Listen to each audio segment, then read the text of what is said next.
Welcome back to the show. We're going to get some 814 fun, up and alive and going. We're here with our scientists from the Lions Learning Lab at Penn State Altoona. We've got Dr. Justin Huffman and Lynn Dalby. Welcome in, you guys. Thanks for having us. Okay, so this weekend you're gearing up for a spooky science Spooktacular show, and you're doing some really cool experiments for the kiddos. Yes. And then also some takeaway projects for them to enjoy at home. Exactly. That's fun. Exactly. Yes. And I don't know why we've got knives. We've got a lighter.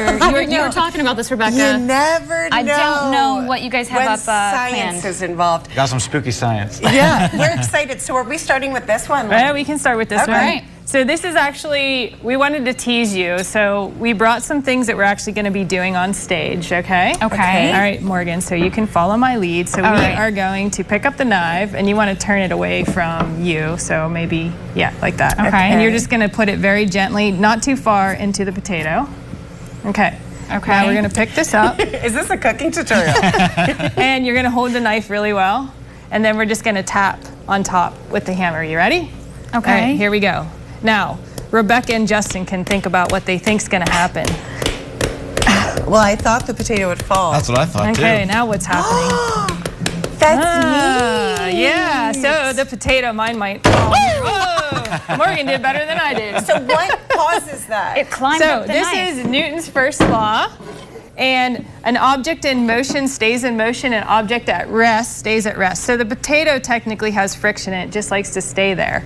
But when we hit the hammer, right, the knife, it's going down through the potato, but the friction is keeping the potato at rest. Oh. So it's actually the knife going through. So it was pretty cool, right? I love that Dr. Huffman is nodding. This is fun. So that's kind of a little bit of This an is a example teaser, so like of this what is people can expect yes, coming yes. up. So the event is this Saturday, 1 to 4, on the Penn State Altoona campus. Yes. So we have a show from 1 to 2, and that will be this kind of thing, and what you're going to do next. And then we have hands-on rooms from 2 to 4.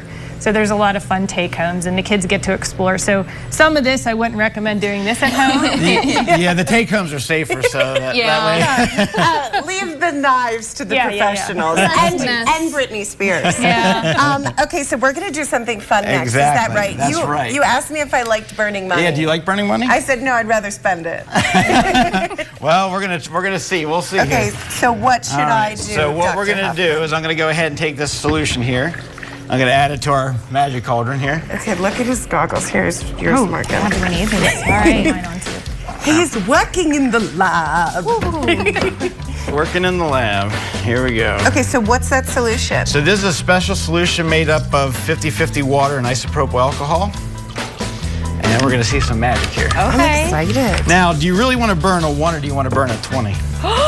Not the 20. Do they burn different? Nope. Let's do the dollar. You sure? Oh, why? You want to burn the 20? got a 20. Let's do that 20. We got a 20. Lynn, I'd rather put this in my pocket and get this.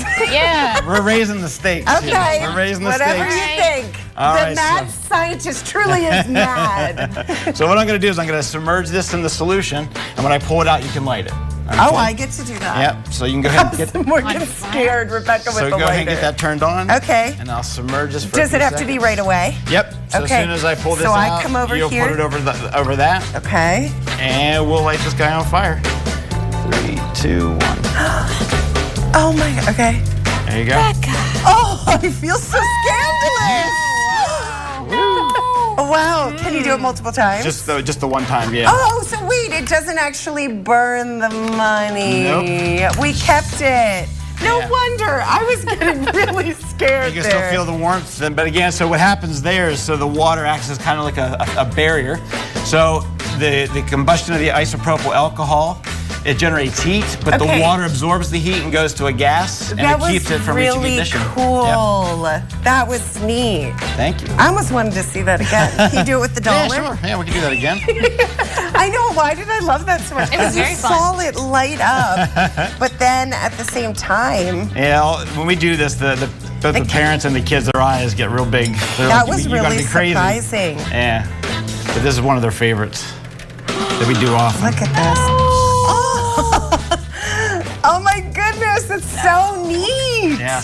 But then it doesn't burn. Okay, that's How really. cool is that? I love that it's science and magic. And it's the most sterile money you can have. Hey, there you go. Okay, thanks for coming on the show. You're welcome. Do we have any more? What are some of the takeaway kits you got? So some of the takeaway kits that we have here, we have the Cartesian diver. So this is one of those projects that we're going to have the children build themselves during the hands-on show. But here it just demonstrates the property of density and pressure. So when I squeeze on the water bottle, water will be forced up into the straw. Okay, and then when I release the pressure, the water comes out of the straw and it becomes less dense and moves to the top. And so they can continuously just keep doing that for hours. Neat. Yeah. Why do you think it's so important to get kids involved with science at such an early age, Len? I think that kids love to discover, so they don't think so much. They just like to try things out, and then if it grabs them, then they can think, oh, maybe I can do something like this in the future. And then also, you know, like if you don't go into the science field, you can still learn to troubleshoot things, you know, throughout life. So I think it gets them across the barrier, and we just love to see the excitement. Yeah. I know. Morgan and I were like kids in a classroom. We were really excited. That's what you like to see. Yes. Oh, do you want to show us this? Sure. So this is the sound sandwich. So